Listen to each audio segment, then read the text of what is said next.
Science isn't science until we've communicated it to somebody else, and preferably somebody in the general public. So if we can excite the youth or the general public about the science we're doing, it adds value to the community. It becomes common knowledge. It becomes a pride of the nation, whatever it is, and that adds to value. That actually adds to the economy of the country, or the world for that matter. And so everything we do, we must think in terms of how do we make a project cool? How do we make it so interesting and cool that kids want to go into science? How do we do that? Today we're going to talk about what is Practicool, making something that's practical, our science project, and making it so interesting and cool that it adds to the economy. The GERA Foundation presents this series called Navigating Research.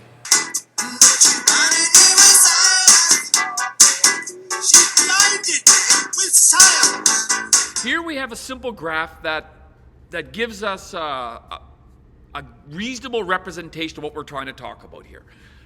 So in effect, anything that doesn't help us to reach our goals, anything that's impractical, so its functionality is going towards zero, equals a waste of money. Waste of money, very bad. Very bad. You don't want to build white elephants. You just don't. You don't want to build white elephants. You want to build things that are going to reach your goals. They have to be functional, first and foremost. Got to be functional, okay? And then, of course, we also think that if we build something that looks more stylish, cooler, makes the project more exciting, it will lead to more people interested and therefore a greater return on the taxpayer's investment. So those are the two things we're looking for. And if we do it right, if we find the right solution, and we're missing the third axis here, which is cost, if we can do it for a good cost, we can actually attain Practicool. Now, Practicool isn't this corner here, actually. It's this corner, but it has to be, we do it at a much more reduced cost. So we really want to be cost conscious all the time. So Practicool is, it's practical, it's cool, and we're doing it for a good price. The auto industry is a really decent industry to use to sort of give you an idea of functionality versus style versus cost, because cost really is a big factor in this story. This is a 1979 Ford Fairmont. I owned one of these babies while I was in grad school and put 200,000 Ks on it. It got me from A to B.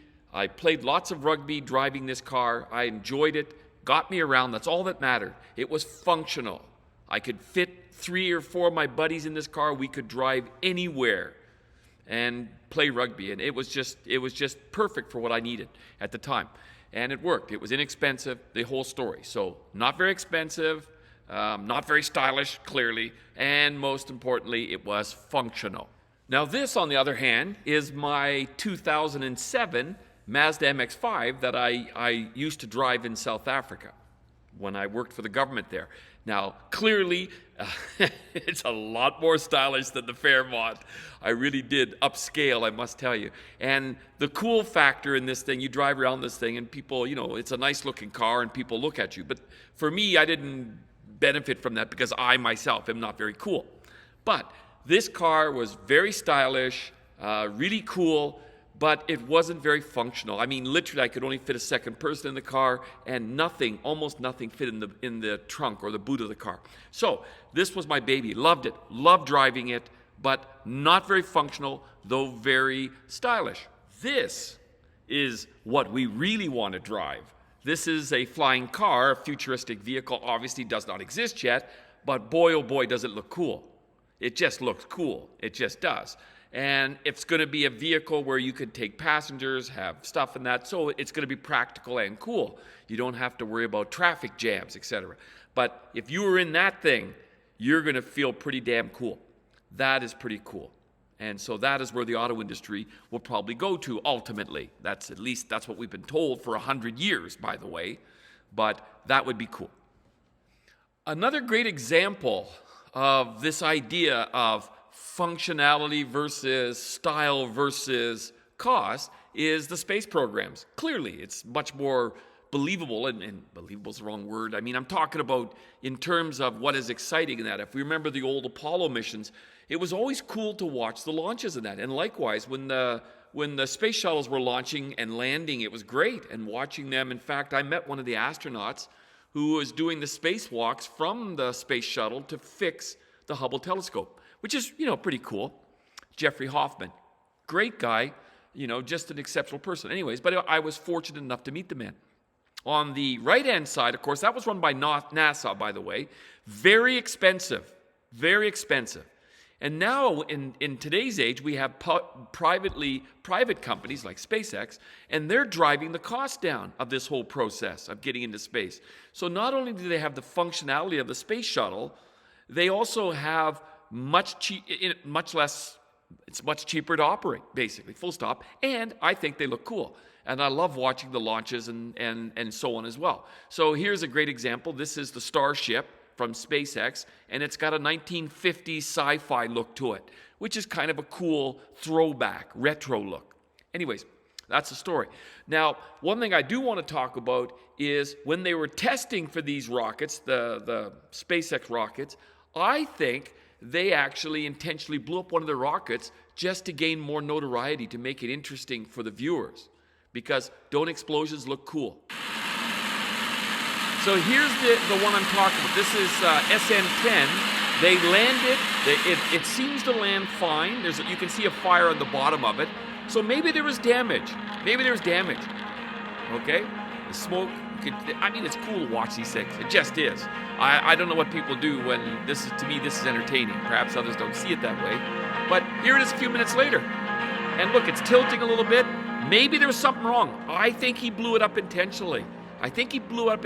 Because it's spectacular and it attracts audiences, and he was trying to be cool.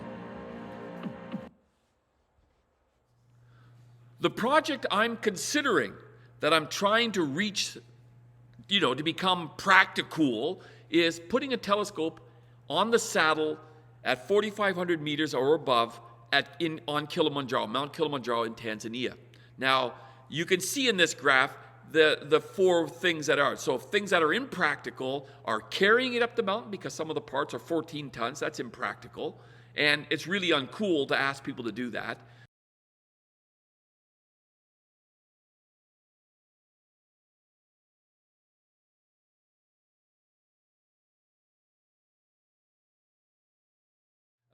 We can tunnel using Elon Musk, the Boring Company.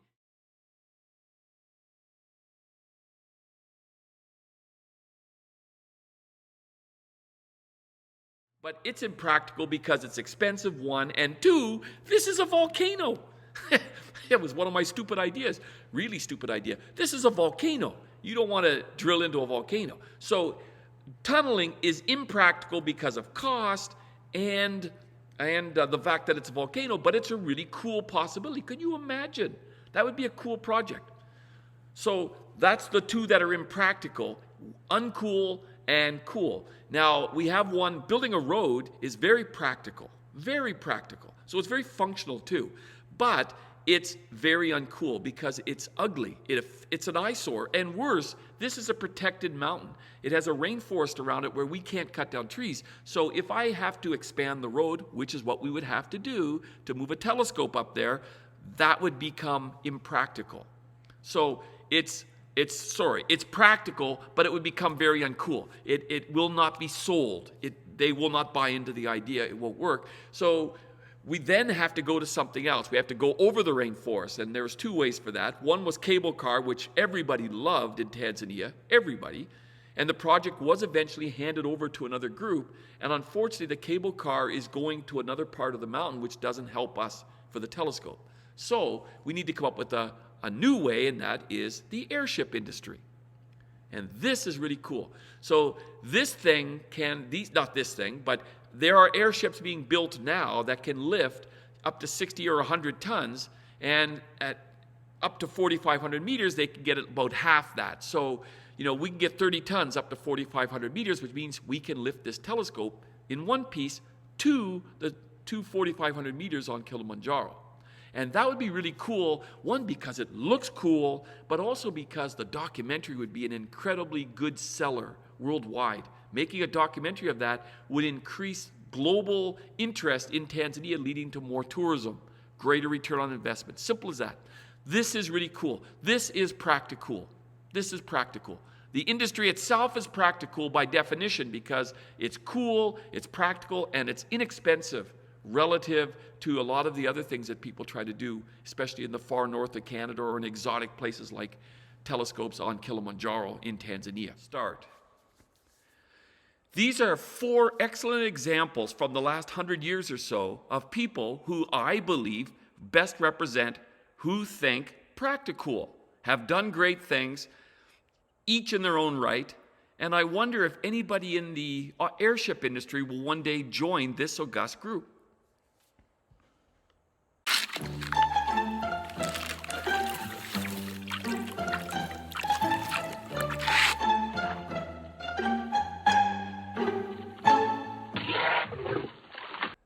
This company, flyingwhales.com, is probably one of the reasons why I'm talking about using airships to build the telescope on Kilimanjaro.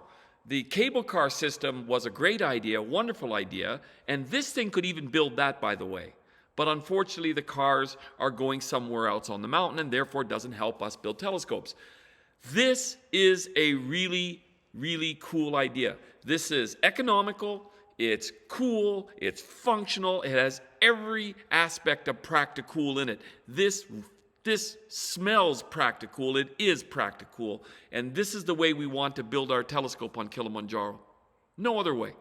This is the real answer. And if we were to do it, the documentary we can make would be absolutely amazing. Anybody in the world would want to watch. You know, you see the Discovery Channel and all the movies, all the shows they make on heavy lift, movement, and stuff like that. This would be a great example of that.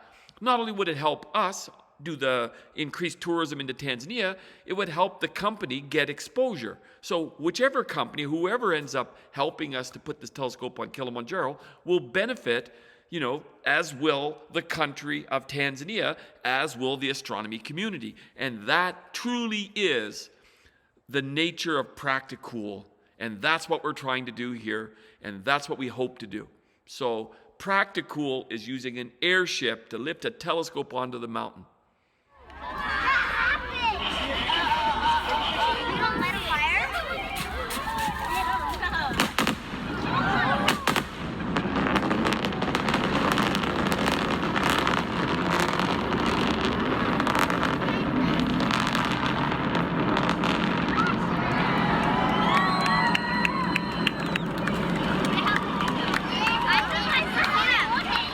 The GERA Foundation will produce more videos like this. Please like, share, or subscribe if you enjoyed this video.